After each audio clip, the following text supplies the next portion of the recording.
And we have one more award to make here tonight. Mr. Barrett, will you please stand? He is got the biggest buck from the Lake Bador Culture Club ever, as far as in the Keweenaw record book. What's on the cake? 50 years of, that's what we think about here after 50 years. No, what is on it? It looks like deer droppings. These deer droppings are smart pills. These are smart pills. If you take one.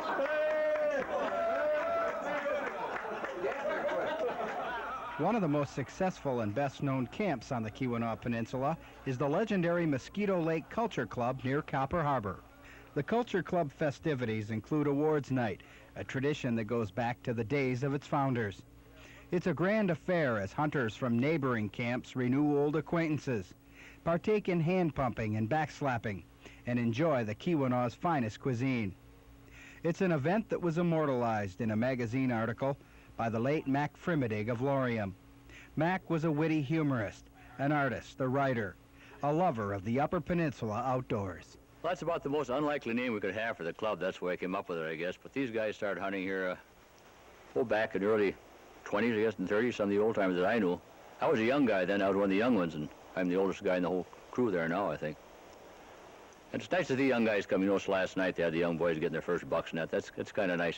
Pass the tradition along to other kids that'll have the same feeling for the Keweenaw we always have had. You might hunt for days without seeing a track or dropping, but when you finally get one, it's very satisfying. On November 15th, 1994, Mac Frimidig bagged his last buck, a heavy racked Keweenaw pieball. A few months later, Mac passed away following a heart attack. The mount of the deer was brought to the club for the 1995 awards night by his son Eric. And there was a somber moment on this night of celebration, but only a moment, because that's the way he would want it. The Mosquito Lake Culture Club gave its final toast to a great friend, sportsman, the legendary Mac Frimidig. Mac Frimidig, a toast.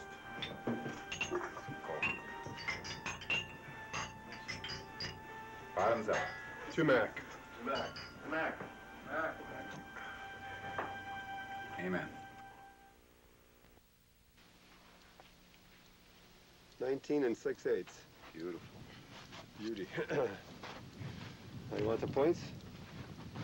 Let's take this side Starting first. with left Left antler. Okay.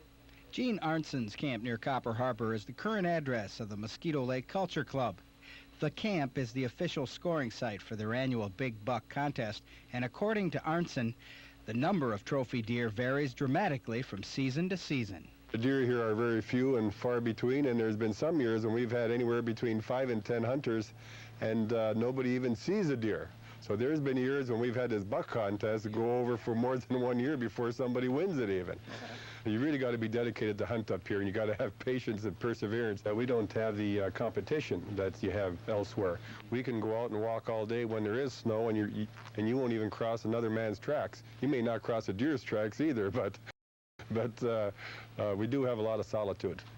And deer up here seem to grow older because of the lack of hunting pressure, and which means that on the average we're going to get a larger buck than probably statewide when we do see a buck.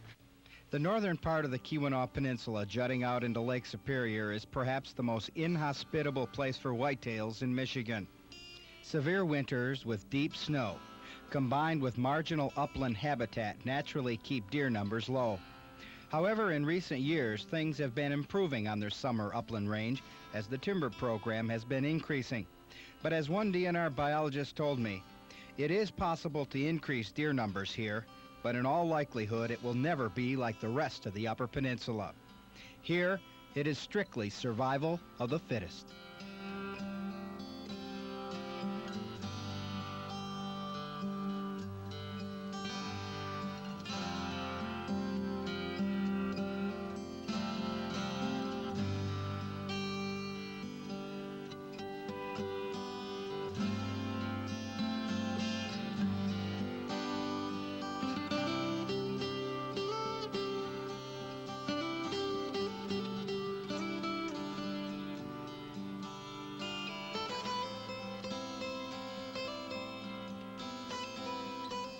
Well, let's now travel south to Houghton County, which in recent years has produced several of the state's top deer.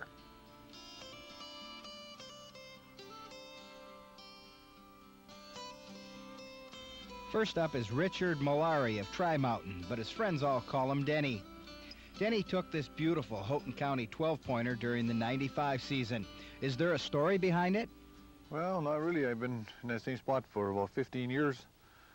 I've seen a couple and missed them, but Friday morning I had no activity till about 9:30 when this one in the door was standing up on my apple pile, and I didn't know he was that big until he stepped out from behind a tree, and I put the crosshairs on his chest and let out one round and made one bolt in the air. And then I hit him with another one, and down he went, not even knowing he was this size until I went over there. Then what? And then I panicked and kind of jumped with joy, I suppose. Thought about going with my partner. We've been hunting together for many years, to give me a hand to get him out from out of where he went down and get him cleaned up and bring him home. And I don't know, just amazing that he's that size, you know. He only weighed 184 pounds dressed. Do you have a lot of fat on him? I don't know that yet. Inside there was quite a bit inside there when I cleaned him, but we'll have him caped out tonight and get him ready for mounting, and then we'll see what the taxidermist has to say about the rest of the body. Well, I sure wish you the best of luck on your scoring. This is a magnificent Houghton County buck. Well, I appreciate it. I'll tell you, that's I've been waiting 30 years for this, and finally got him, you know. Amazing. Well, here's the state's #1 typical buck in the firearm category for the '94 season. The Houghton County deer was taken by Dan Kopanen of Atlantic Mine, who reminds us to forget about watching pro football on Sundays during deer season. It's better to go a-hunting deer. Dan, this is by far the top buck that I've seen this year. Is there anything significant about the story here?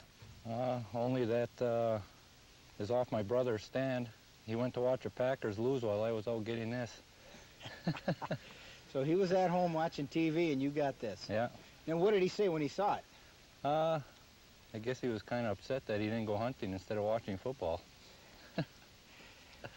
Incredible wreck. What did you think when you walked up on him? Well, I didn't have much time to think. He was walking between two trees at about 150 yards, so it was kind of fast. Just had time to squeeze a shot off, and there he was. So you really didn't have time to have buck fever or get nervous or anything? No time to this? think until after. And then what? Obviously you couldn't handle this all by yourself. No, I had two other guys. Well, I called my brother who was at home watching football, and he came out and helped me get it, and he was pretty impressed, yeah. Yeah. He's a big buck. What was his weight? 237 dressed. And his antlers, you had them green scored. Yep. And the gross was? 179, I think. So this could finish as one of Houghton County's top bucks. Yep. In all time. Yep. And it could finish as one of the top 11 pointers in the UP by far in a number of years. Yeah, I haven't seen the book yet, but that's what they're telling me. Oh, he's a tremendous buck. You must be excited. Oh, yeah. Well, as it turns out, Dan's buck missed by just a few points of becoming the #1 all-time typical for Houghton County. It currently ranks #2 behind this monster, taken by Matt Usitalo of Houghton. Matt's deer was the #1 typical in Michigan for the 1992 season, and it currently ranks #6 on the state's all-time typical list. Well, I've seen him last year. Quite a number of people have seen him, to tell you the truth. I never got a chance to shoot at him. My brother, I believe he had. Wasn't sure if it was the same deer or not. But the Tuesday night, I decided to take a walk up behind my house and take a post up here in a little field. And just before dark, he walked in on me. I had a little bait pile there. He had no intention of going to the bait pile. He was walking off to the side. And for some reason, he stopped broadside to me, and I let nothing get in my way of this deer. I shot it one time right through the heart, and it ran maybe 150 feet before it dropped. So it was how far of a shot, Matt? About 35, maybe 40 yards. Wow, that's close. So, yeah, especially for a deer this size, and you'd think that the smarts that it would have, that it would never let that happen, but I'm sure glad it did now. Did you get the shakes at all when? No, I had no time. I tell you, when it came from behind a couple evergreens, it walked maybe 15 feet, and that's all it took for me to. Time I made sure it had the horns and got the gun up to it. I let the shot go as soon as I could before it changed its mind and took off. So it happened so fast that you just didn't even realize what had happened until afterwards. No, and I had to go and find it then through the evergreens. And I didn't realize until I got to the buck how big it really was. He's a 10-pointer, and he weighed how much? 245. Wow. And everyone seems to think this will qualify for Boone and Crockett. Well, I hope it will. What they measured up so far, I have to wait, as you know. But I sure hope it will. It would mean a lot to me, you know. I don't know if I'll ever get a deer this size again in my life. Well, Matt's monster buck was only his second. Back in 1991, he shot a small 8-pointer, one that was so small that it would easily fit right between the brow tines of his Boone and Crockett buck. Our next deer is the #2 all-time typical from Houghton County. The beautiful 10-pointer was taken back in 1983 by Pete Pops of Marquette. Well, it was the second day of season. I was out sitting on my blind, and at about 8:30, it come out, and it was a long shot, 250 yards, and I had a 30-06 with a 3-9 Bushnell. And I seen it come out there. We hunt on an old railroad grade. And I had a split second. I pulled her up, and I held her on the shoulder and shot. And 2 hours later, I found him. I was coming up on his bed, and he was laying down. He was sick. And he got up. I thought he was going to die right there. And he got up, and as he was running away, took a shot, and I hit, you can see here, I hit him in the antler. And I was kind of depressed, but like I say, I got the deer here, and that's all I want.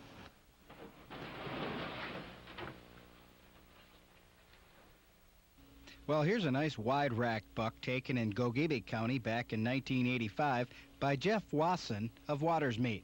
Well, I was where I normally hunt. There was a couple hunters in there, and I give it a try for a day and a half, and I was a little disgusted, so I left there and went over to another spot. I saw a little one there. It was bird season, about a 4-pointer. So I went and sat down and walked in the swamp. I was sitting for about an hour, and I decided I'll get up and go to another spot. It looked like the grass is always greener on the other side of the road. So I went in there, sat down for about an hour, and then I heard him blow. Oh, I didn't think too much of it. And then about a half hour later, he blew again, and then I realized there was a deer in the area. Well, I stayed there a little while longer, and finally he came out and gave me a quick shot between the hemlocks, and he took off running, and I trailed him for about 60 yards, and it got dark, so I come back to town, and I noticed my brother's pickup was up at the tavern, and I stopped in, and I said, "Mark, I think I shot the biggest buck of my life." He said, "Well, let's go get him." So Mark and I went out there and brought lanterns and flashlights, and well, we found him, and we didn't get him out of the woods till 7:30 that night. Well, here's an example of a nice Iron County buck taken in 1990 by Kim Nyland of Crystal Falls. A little still hunting on the second day of season, and I just happened to catch sight of him before he caught sight of me, and the rest is history, I guess. Kind of a short story, and I wish the moment would have lasted longer, that's all. It was something to behold. Was it a long shot or a difficult shot at all? About 30 yards, kind of a real long shot, I guess. Yeah, for a bow, perhaps, huh? Yeah, for a bow, that's about right, yeah. Yeah, there's a lot of thickness in the sides here. Really appreciate one like this. I have 2 sons, they both have theirs. One has a 5 and one an 8.